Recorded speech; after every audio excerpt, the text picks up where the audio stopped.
The show. My name is Mariam Bishar. Of course, we are getting back into the papers to make sure you're caught up on what's happening in Kenya and around the world. Now, I don't know, mchezo wa tauni, round 10, I don't know what round we are at.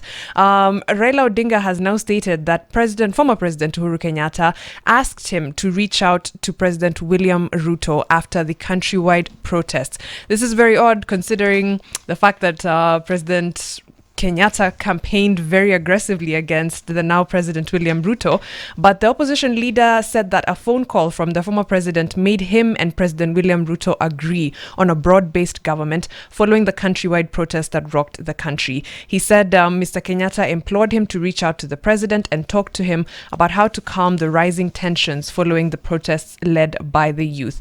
Quote, "I want to make it clear to all that William looked for me and we had candid talks in an open and transparent manner. I do my things openly and I have nothing to hide," said Mr. Odinga. "Let Kenyans know that there is no handshake between me and President Ruto."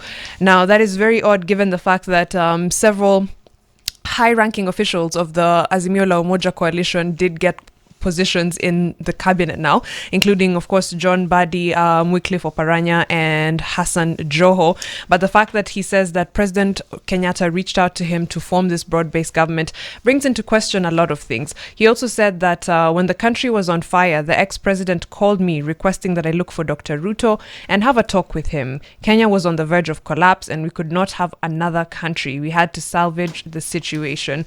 Oddly enough, I don't think for a lot of people the country was in peril. It was maybe the political class that was on the verge of collapse, but certainly not the country. What do you think about this? The idea that it's President Kenyatta that actually implored Raila Odinga to reach out to President Ruto to form this broad-based government. And of course, do you feel that the change in the country, there's a change in the country now that there is this quote-unquote broad-based government? Is it the same as a handshake? Has it changed anything as far as governance is concerned? Has it tempered people's anger towards bad governance, the one that led them to the streets? Hashtag is Morning Fix. You can tag me at Mariam Bishar, of course, at Nation FM KE.